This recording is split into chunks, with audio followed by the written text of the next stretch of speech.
Three.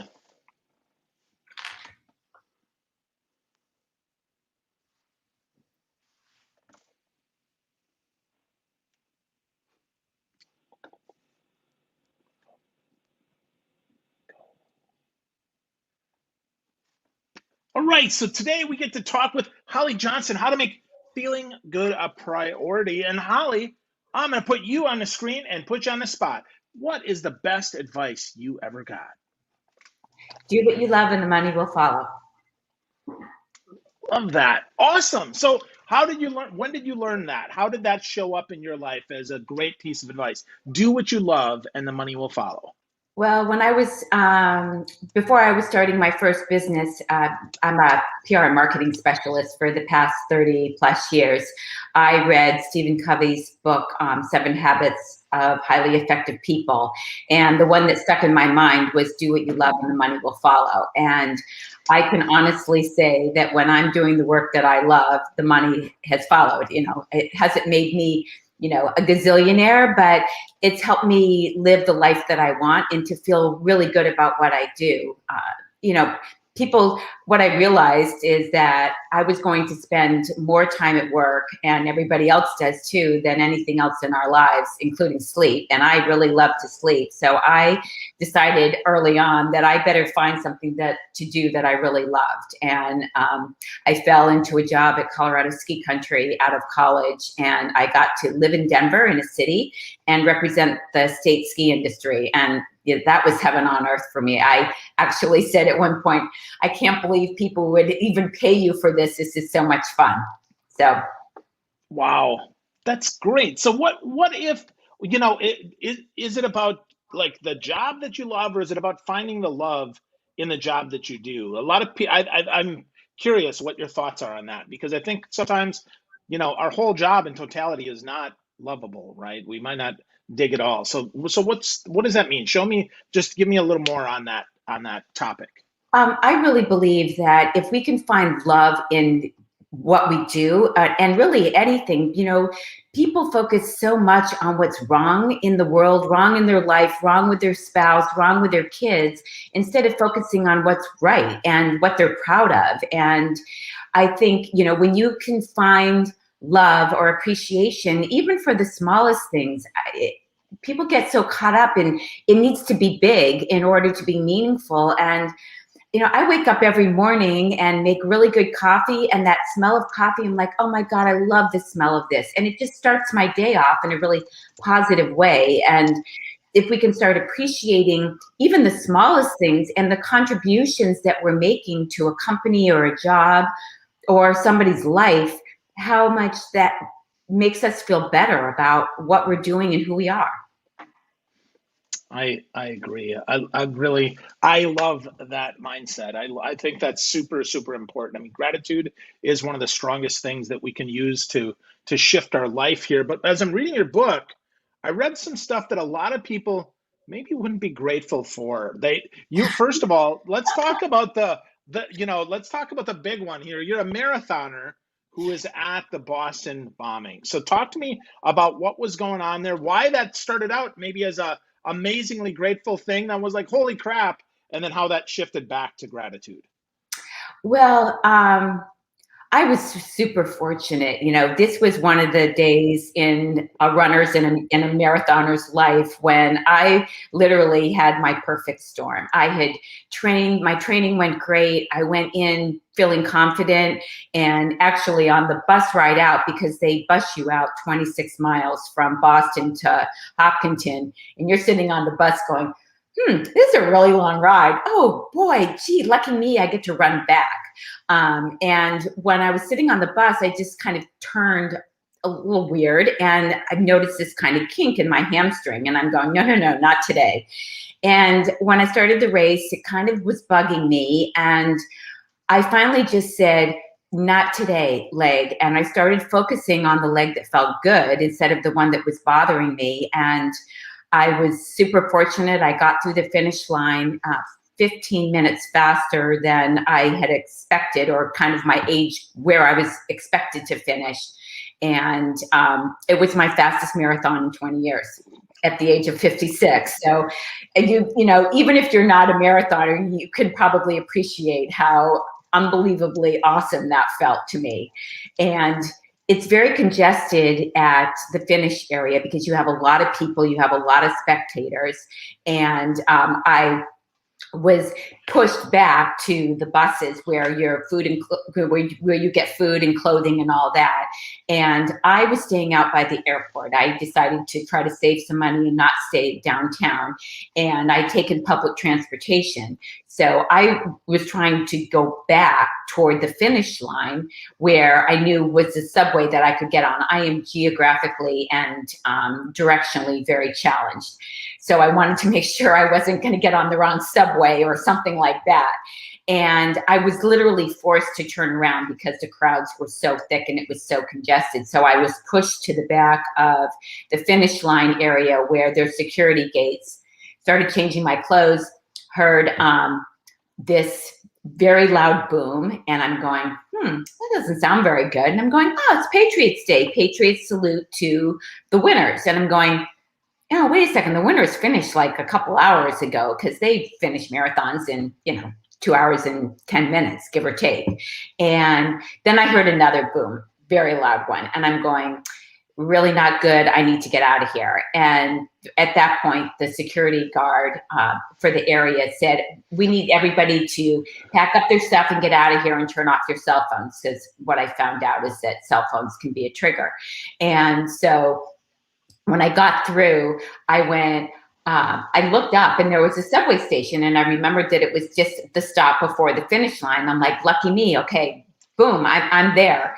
And I started down the stairs and people are going, what are you doing? And I said, I'm going to get on the subway. And they go, no, they just shut the subways down. And I'm going, okay, this is really, really not good. And I go, okay, I need a cab. Where do you find a cab? You find a cab at a hotel. And I look up and there's the Plaza Hotel, and I'm going, okay, bingo. And then, I just keep thinking about, I need to get out of here. And these things are actually kind of helping me, stay safe. And got in, found out that there were airport shuttles, got on that. And the people who were getting on the shuttle with me were fast finishers, and they weren't even aware that anything was going on. All they were told was not to use their cell phones.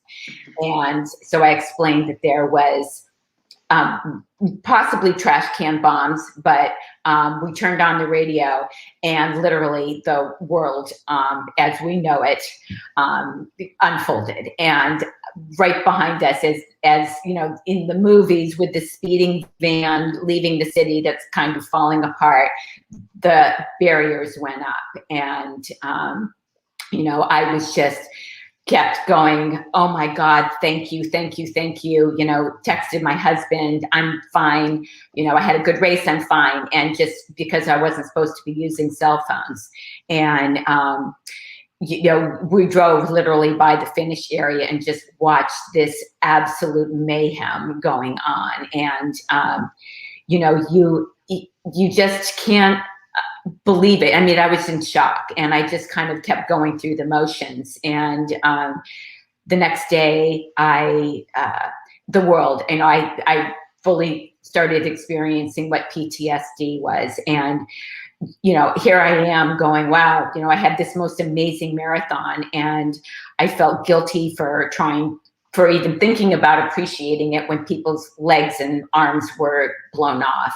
And, so I just kind of got consumed with all of this sadness, and had to really try to find my way out of that. And it was very challenging because, as I said in the book, when I got home, my husband was not very emotionally available. And I was basically just kind of dismissed, like, no big deal when I got home. There was no, well, I'm really glad you're alive. I'm really glad you're safe. He just wanted life to be normal. And, we're all individuals, and we have to accept everybody's different way of doing something. I just needed some kind of love and reassurance, and he needed everything to be the same. And it was the beginning of the end of our marriage. So that was a really, really tough time for me. Wow. Yeah, I can only imagine when what we need and what we're getting is completely the opposite. of things, and we have to find a way through when maybe the way through is hell, right? I mean, that's a hard time. Having been divorced myself, I know that's the last option Right. that we have, and sometimes it's the only option. So, wow, wow. So how, so your big, I guess, kind of your message as I read through your book, one of the big themes that I hear, Holly, is choice and the power of choice. And you talk a lot about choice. And one of the choices that you talk about is making feeling good a priority. Obviously, it's the title of your book, but it's also something that I know I struggle with sometimes. How do we do that when we're so darn busy, when we have so much going on in our life, when maybe the external people that we love the most are not available for us and don't give us what we think we need? How do we do that? Can you give me some examples, maybe when you have, or some insight into how one of us might be able to make that happen? Well, I think the most important thing is that you make a conscious decision that you want to feel good. And when you make that decision, then you go, what does that look like? And a lot, again, people tend to think that it has to be something really big. Um, the easiest and best way is before you get out of bed in the morning or when you're brushing your teeth, go, how can I make this day the best day? Like, you look at, you talk about being so overwhelmed with your to-do list. Well, to-do lists by their nature, I mean, to do, it's like your parents telling you you have to do something. I mean, what makes that kind of fun and enjoyable and feel good?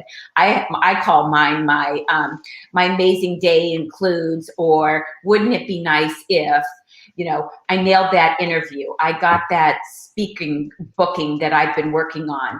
When you have, so take your to-do list and put adjectives in there that make it a positive. Like, instead of, okay, I have to go for a run. Well, I'm going to go for my, wouldn't it be nice if, or my amazing day includes an energizing run in the morning. And then all of a sudden you're adding energy and some kind of positive mindset to go into it, instead of just, I have to do this, this, and this, and this. And so that is one of the techniques. And I wish I was smart enough to come up with it. I actually stole it from Vishen Lakhiani with Mind Valley, who is definitely one of my mentors, even though I haven't met him. But he has been very helpful to me in kind of this path and finding, for lack of a better word, my calling to take my own inherent desire and belief ever since I was a little girl that I just really wanted to be happy. And as I say in my book, sometimes it's taken me to far ends of the earth to try to seek that out. I mean, I the first to admit that I have used titles and running and other things, but the most important thing is what resonates with you and each person. What makes me feel good, not what your spouse wants you to feel good like. And I always say, with the caveat, before drugs and alcohol. Doesn't mean that that's not part of your life. I mean, food is a pleasure, and alcohol can be too. But when the first step to feeling good is self-medicating, in whatever way you do it, and I've used running as my self-medication too. But think about just, how can I feel good today? And what does that look like? And then all of a sudden, things just kind of calm down and you start finding your place in the world instead of what you think everybody else thinks that your place in the world should be. Awesome. Yeah, that's a big choice, right? If we ask ourselves those questions as we get deeper and find out what makes us happy instead of what makes other people happy, or what might make, my spouse might want this. Well, that isn't what I need. So focusing on that without, I guess self first instead of selfish. Is that another way maybe to think about that? Exactly. And people feel really guilty, like, whoa, I'm so, I can't put myself first, and your spouse doesn't think you should put yourself first. And yet, when you think about, okay, when you have a good day, aren't you a better spouse, worker, colleague, parent? I said, and a lot of what I really try to instill in people in the book is This is about your choice, and thinking about people who feel good don't storm the Capitol. They don't open fire in a grocery store on people, and if we could all just have a little bit more feel good about ourselves, it's a trickle down effect. And it's really just, if you just, in the simplest form, go, I'm going to spend 5 minutes before I get out of bed. And instead of rolling over and hitting the snooze button, which never works at all, because all of a sudden, then you wake up and you're like, shit, I'm running really late.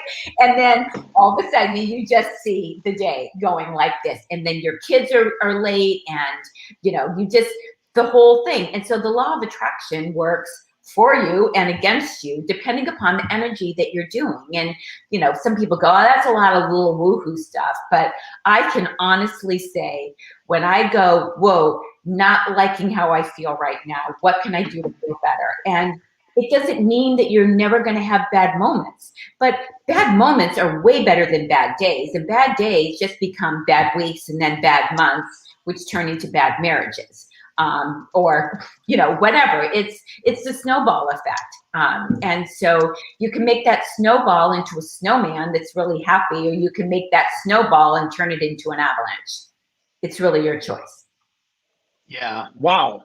I dig that. You said you got a lot of stuff here that I kind of took some notes on here, right? We think about our get to do list, including my amazing day includes, how do we make me feel good? Being self first isn't selfish. And I love your point about feeling good has a trickle down effect. It's almost like, the better, it doesn't work in economics, but it absolutely works with other people, right? If I'm good, that helps other people, right? My energy infects and infuses and helps other people. And even if I have a bad moment, I love how you said this, right? Bad moments are way better than bad days or bad marriages, which is really funny, right? I mean, but that's so true. It's so true, right? Because this can suck, like right now can suck, and that's okay, right? But I have to get my head out of my ass, and I have to recognize that it doesn't have to be this bad forever, and I can choose how I give this energy. So I dig that. I think that's so important. But how do we do that when we have a date with an umbrella? You have to share that story. That's the funniest story in your book that I love, right? Tell me about your date with an umbrella, Holly. Well, I love to travel, and I'm typically on a plane, once every month or 6 weeks. Well, COVID came along, and that took that away, and I was starting to get really frustrated, and I really said, "Oh God, I just want to get out of here." And I said, "Well, you can't get on a plane, so stop focusing on what you can't do and focus on what you can do." And that is a big part of my book, of the kind of two worlds that COVID created, or people fell into. Either the I can'ts, and they use everything that's wrong in their life or wrong in the world as an excuse for not taking care of themselves or feeling good, or the how can I's, which say, okay, I can't do that, but I can do this. So I can't go to the gym, so I'm going to order home exercise equipment. I mean, it went off the charts. Bikes went off the charts. And so I went, okay, you live in Florida, and you've always said that, where you wanted to explore more of it, and you've been wanting to go to St. Augustine, this beautiful, historic, very romantic city. And, I was going, well, when I get the boyfriend, we'll go there. And I'm going, well, who knows when boyfriend's going to show up? And I said, so what are you waiting for? Go on a date with yourself. And it was the first weekend when they just started opening up hotels. And so I said, I was on a very limited budget at that point, but I said, life is short. And I kind of have a guilty thing of doing that. It's like, when you're struggling with money, go spend some, and then, live the life that you want now, because you may not have it tomorrow. And so I said, if I can find a hotel on the beach, for under $150 a night, then I'll go. And I did. And so I packed up. I literally packed my bag like I was going on a date, and cute little sundresses, bikini bathing suits, little Tervis mugs for gin and tonics that I could do on the beach. And also being on the beach meant that I didn't have to drive. And I put my bike on my car because A1A has a really big bike lane. And I thought, go ride along the coast. And so literally over the weekend, I watched sunsets and drank gin and tonics and slept in. And then on my last day there, it was kind of cloudy, and I went for a bike ride in the morning, and I came back and it was just overcast, not, anything compelling to go down to the beach. So I took a shower and I still put on a cute little sundress because I said, if you were date, what would you be doing? And you would probably go out to brunch or lunch or something like that. And then I had a nice lunch, and then the sun came out, and I'm going, well, I'm kind of showered. Do I really want to go on the beach and get sandy? And I'm going, if you were on a date, what would you do? And I said, well, no question. You put on the bathing suit and you go. It's just, take a shower or not. Who cares? So I went down and I'm sitting there, and it was kind of windy. And the next thing I know, there's an umbrella like a rocket coming to the side of my head. And I put my hand up, and there was blood on it. Of course, I'm freaking out. And the group of whose umbrella it was, it wasn't anybody's fault. It was just a weird freak of nature accident. Came, flying over to me with, a cooler and ice. And she was an esthetician. So she said, I don't freak out about your head. You just have your veins are really close there. So it looks like it's worse than it is, but you have a little bit of a gash, but nothing big. And, but you're probably going to have a really big shiner. And, and they were very concerned about me. Was I okay? And, I said, one of my things is to do something different every day. And so this was real different. They all started laughing, and they're like, oh my God, how can you're have so good natured about this? And I said, life happens. And I think it was then that she said, well, you're going to have you're probably going to have a big shiner. I go, never had one of those either. And so we started laughing. And as I said in the book, they were concerned about me, but and invited me to go out to dinner with them. But I was just like, no, I'm fine. And they didn't really kind of want to make small talk. But I went back to my room and thinking, where do I want to go to dinner? And I had gone to this lovely little bistro the night before, and the bartender was a runner and nice. And I went, I could probably get some sympathy cocktails if I'm going to have a shiner. And it was starting to show up on the side of my face. And I know a lot of people, my son, friends, girls, who wouldn't even go out because they've got a big bruise on their face. And here I am. I'm like, I'm going to milk this one for what it's worth, get some free drinks out of it. So anyway, in part of that conversation was, kind of in the things that I hadn't done before is like, well, never been on a date with an umbrella either. So, and I, that's awesome. I did get the sympathy cocktails. And as I said in my book, that whole weekend was really about just being Holly and what was fun with me and what I would do on a date. And I was like, wow, I'm a really fun date. And it didn't mean that I didn't wish that somebody else was with me, but I couldn't put my life on hold because I needed to wait for somebody else to make my life right.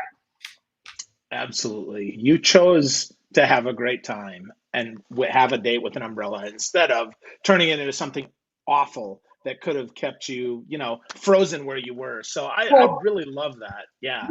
Blaming the group, blaming the hotel, suing them. It was just, and it didn't even enter my mind at all. I was so thankful that they were there with washcloths, and they gave me an ice pack and, offered to do anything, take me to the hospital. And I was just so grateful and appreciative that they were there and I was okay. If I hadn't turned my chair away a little bit, that thing could have rocketed into my eye. So instead of focusing on what went wrong, I focused on actually how fortunate I was that I didn't lose my eye. It was a small gash. I got a shiner that I'd never had before, and I got free drinks. There you go. Sounds like a good deal to me. Sounds like a good deal to me. It all worked out, definitely. Awesome. That's awesome. Well, you've got so many great stories like that and so many tips like that in the book. I mean, you've got, I'm looking now, I can't remember if it's 20 or 22 different, 21 lessons here in the book, which I so love, and I've enjoyed them all, and I love chatting. But how do we get started? If people are like, oh my gosh, obviously they should get a copy of the book, right? How to Make Feeling Good a Priority. It's a fantastic, easy read, wonderful stories, great exercises, really insightful. But if folks want to get started today, how do they get started today on the journey towards making feeling good a priority? What I would do is pull out a magic marker on a sticky note or a whiteboard or whatever and say, feeling good is my priority. It's actually my hashtag, or feeling good is our priority when I'm speaking out to the world, but feeling good is my priority. The power of visualizing and looking at something every day. And then you just go, what does that look like for me today? And then when you find those moments that are going to come up probably pretty much every day until you start kind of manifesting a little bit different pattern is, okay, not feeling good. My kids just pissed me off. My husband said something or my boss said something and it was a trigger for me. And you go, take a deep breath. Not feeling good. How can I feel better? And sometimes it's like, do I need to address whatever was said? Or do I just need to let it go and make a choice of what's going to make you feel better? And I may be oversimplifying this. I've been working on this for a long time. I mean, pretty much all my life, not necessarily super consciously, but there is so much negative stuff thrown out at us. Or when you're on social media and you're looking and everybody's life seems perfect, it's not, and going, just say, is this making me feel better? Or is there something else that I could do that would make me feel better? And just asking yourself the question instead of just kind of ramming through it or stuffing it down. And again, there you go from bad moment to bad day. And as I said, in the book, like on your way home, instead of thinking about all the things that are going to annoy you when you walk in the door, go, how can I make my evening at home the best that it can be? Well, I walk in and my kids are on, playing on Game Boy and they're on their phone and the dishes are stacked up in the sink. Hey kids, mom's home. How was your day? And if they ignore you, get in front of them and go, hi kids. Pick up their little toys and take them away. And they're going to give you that weird look like, what's up with mom today?